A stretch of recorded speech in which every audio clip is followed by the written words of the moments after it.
ఈ ఈ సంక్రాంతికి హనుమాన్ మూవీకి ఏమన్నా పోటీ ఇచ్చే సినిమా ఉందంటే ఇదే. ఈ సినిమా డైరెక్షన్ విషయానికి వస్తే విజయ్ బిన్ని గారికి అతను బీటెక్ చదివాడు అనమాట. బీటెక్ చదివినప్పటికీ ఒక కొత్త డైరెక్టర్కి నాగార్జున గారు ఛాన్స్ ఇచ్చారు. అంతకుముందు ఆర్జీవి గారికి ఎలా ఛాన్స్ ఇచ్చారు, ఇంకా చాలామంది కొత్త డైరెక్టర్కి నాగార్జున గారు ఛాన్సులు ఇచ్చారు. అలాగే విజయ్ బిన్ని అనే చెప్పేసి ఒక కొత్త డైరెక్టర్కి ఛాన్స్ ఇస్తారు. ఇతని డైరెక్షన్ గురించి ఎంత చెప్పినా కూడా అసలు చాలా తక్కువ అనే చెప్పాలి. అసలు ఒక కొత్త డైరెక్టర్ సినిమా తీస్తున్నట్టే లేదు. అసలు ఏదో బాగా ఎక్స్పీరియన్స్డ్ డైరెక్టర్ లాగా అసలు ఎక్కడ కనెక్టివిటీ పోకుండా దాన్ని ఏమంటారు సీన్ టు సీన్ బాగా దాన్ని ఏమంటారు టైట్గా స్క్రీన్ ప్లే రాసుకున్నారు, టైట్గా తీశారు కూడా. డైరెక్టరు ఈ సినిమాతో దాన్ని ఏమంటారు పక్కాగా బ్లాక్ బస్టర్ కొట్టాడు. అతని కెరీర్లో ఇది దాన్ని ఏమంటారు కెరీర్ స్టార్టింగ్ పాయింట్ అయినప్పటికీ చాలా బాగా తీశారు. ఇంకా హీరో గురించి చెప్పాలంటే అసలు నాగార్జున గారిని ఈ సినిమాలో నేను చూస్తుంటే నాకు ఒక ధనుష్ గారిని చూసినట్టు అనిపించింది. ధనుష్ గారే మళ్ళీ ఈ సినిమా చేశారన్నట్టు అనిపించింది. ధనుష్ గారికి ఒక అసురను, రంగస్థలంలో రామ్ చరణ్ గారు, పుష్ప సినిమాలో అల్లు అర్జున్ గారు ఎలా అయితే మాస్ లుక్లో కనిపించేసి ఆ కత్తి పట్టుకొని నరుకుతూ ఉంటే ఫైట్లు ఎలా ఉంటాయో అలానే ఎగ్జాక్ట్గా ఉందన్నమాట. ఒక ధనుష్ గారిని చూసినట్టే ఉంది ఈ సినిమాలో. నాగార్జున గారిని చూసినట్టు లేదు, ఒక ధనుష్ గారిని చూసినట్టే ఉంది. అంత బాగా యాక్ట్ చేశారనమాట. అంత బాగా ఈ నాగార్జున గారు దాన్ని ఏమంటారు. ఇంకా హీరోయిన్ విషయానికి వస్తే, హీరోయిన్ పాటల విషయానికి వస్తే సినిమా మొత్తం పూలతో అలాగే అమ్మాయిలతో నడిపే సినిమా మొత్తాన్ని దాన్ని ఏమంటారు కప్పేశారనమాట డైరెక్టర్ గారు. సాంగ్స్లో అసలు డ్యాన్స్ అయితే అసలు చాలా బాగా వేశారన్నమాట నాగార్జున గారు.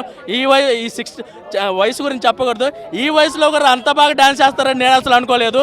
ముఖ్యంగా ఫైట్లు నాకైతే ఒక ధనుష్ గారిని చూసినట్టు అనిపించింది. అసలు ఆ ఫైట్లు కత్తి తీసుకొని నరుకుతూ ఉంటే ఇంటర్వెల్ బ్యాంగ్ ముందు ఆయన దాన్ని ఏమంటారు సైకిల్ చైన్ తీసుకొని వస్తారన్నమాట. సైకిల్ చైన్ తీసుకొని వస్తుంటే మొత్తం ఇంటర్వెల్ బ్యాంగ్ ముందు ఇంటర్వెల్ సీన్ అన్నమాట. సైకిల్ చైన్ తీయంగానే నాకైతే ఒక శివాలో నాగార్జున గారిని చూసినట్టే అనిపించింది. అసలు చాలా బాగా చేశారనమాట. ఆ సీన్ కానీ మొత్తం ఆ ఫైట్లు కానీ మొత్తం చాలా బాగా చేశారు. ఇంకా రాజ్ తరుణ్ గారి గురించి చెప్పాలి, అలాగే అల్లరి నరేష్ గారి గురించి చెప్పాలి.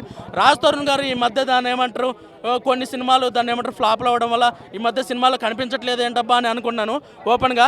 ఈ సినిమాలో అతనికి చాలా మంచి క్యారెక్టర్ పడిందనమాట సినిమాలో. అసలు ఆయనకు ఒక హీరోయిన్ పెట్టారు, మంచి దాన్ని ఏమంటారు మంచి ఎలివేషన్స్ ఉన్నాయి.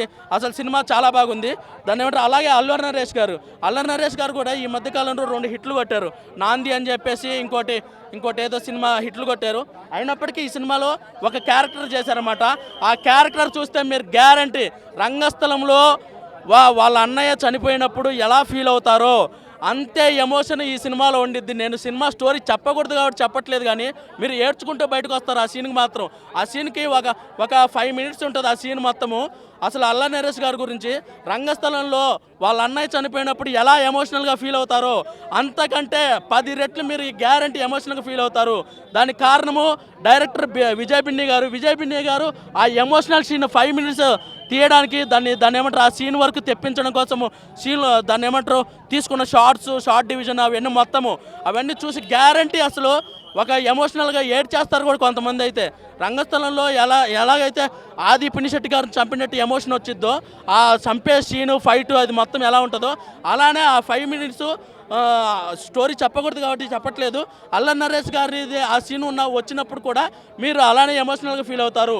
హనుమాన్కి ఈ పోటీ ఇచ్చే సినిమా ఏదన్నా ఉంటాయంటే ఈ సంక్రాంతికి ఇది నాసామిరంగా. ఈ సినిమా పేరు నాసామిరంగా కాదు, వేటకత్తి. నాగార్జున గారు వేటకత్తి అని సినిమా పేరు పెట్టాలి.